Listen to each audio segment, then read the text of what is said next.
Assalamualaikum warahmatullahi taala wabarakatuh. Apa khabar abang-abang, kakak-kakak, adik-adik sekalian, sahabat-sahabat ejen Azaid. Saya harap semuanya sihat.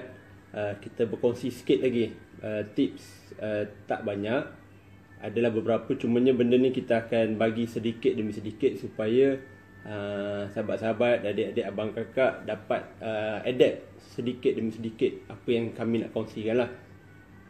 Baik, kali ini saya akan berkongsi mengenai perkara asas dalam memasarkan ataupun menjual. Saya ni tak expert mana, taklah mahir mana, cumanya kita berkongsi atas pengalaman ataupun atas bahan bacaan kita dan kelas-kelas yang kita pergi selama ni lah. Baik, jadi untuk secara asasnya saya bagi benda-benda yang basic supaya kalau ikut penerangan dia akan jadi panjang lebar. Jadi saya hanya kongsikan asas je lah ya supaya mudah faham. Okey, baik. Untuk kita menjual sesuatu produk, pertamanya kita kena pastikan orang tahu kita menjual. Baik, itu nombor satu. Macam mana kita nak tahu orang tahu kita menjual? Kita tak tahu yang semua orang tahu ke tak, tetapi dengan cara kita sendiri mempromosikan sesuatu produk. Kita kena maklumkan dekat persekitaran kita ni yang kita ada jual produk. Baik, kalau macam tuan-tuan yang perempuan yang ada jual macam-macam jenis produk, tuan-tuan, puan-puan, adik kakak kena pastikan orang tahu kedai. Betul tak? Jadi bila orang datang kedai, orang akan carilah barang yang dia nak.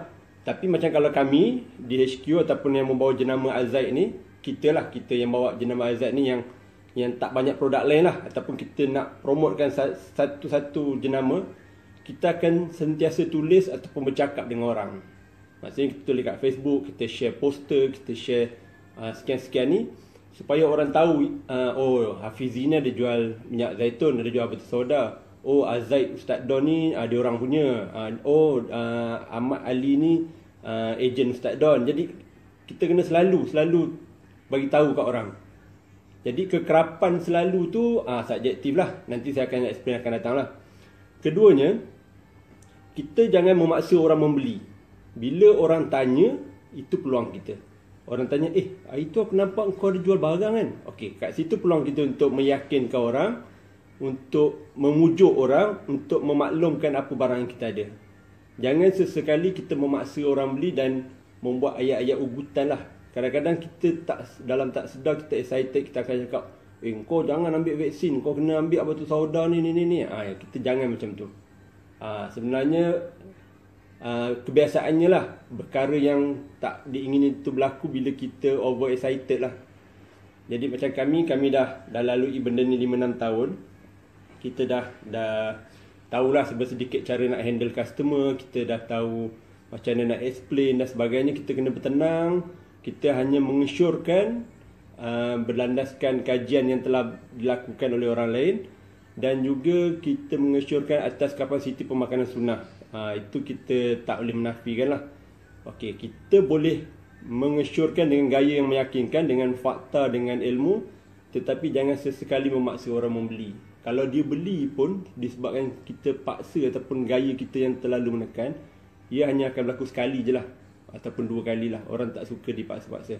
Sebab tu kalau kata harga kita mahal ataupun murah, harga tu bukan peranan paling asas, tetapi gaya kita meyakinkan ataupun produk tu sendiri yang akan membantu kita dalam melakukan jualan lah. Okey, yang ketiga, biasakan kita ni menceritakan manfaat produk. Bukannya kita ceritakan produk ni diperbuat daripada apalah, produk ni bagus sebab apalah, sebab apa. Itu jadi sampingan sebenarnya. Itu jadi poin yang kedua. Poin yang pertama ialah kita ceritakan apa kebaikan produk tu. Contohnya lah, itu kita panggil benefit lah, produk benefit. Contohnya kita cakap, Kak ada kolesterol kan? Minyak zaitun baik tak untuk kolesterol? Akak makan 2 biji sekali, akak tengok dulu macam dia punya perunan tu. Tapi ubat hospital akak jangan tinggal. Okey, nampak tak? Dia punya contoh lah, itu cara asal. Cara nak kita menyampaikan ialah, akak ada kolesterol, nak turunkan kadar kolesterol tu. Kita tak cakap minyak zaitun ni elok makan. Dulu ada kajian kata, kita bukan terangkan itu dulu. Kita menjual emosi kita tu dulu. Kita mencuit perasaan dia dulu lah. Maksudnya, orang tengah sakit ni, ataupun orang cari produk, dia cakap, betul ke batu soda ni elok untuk orang asma?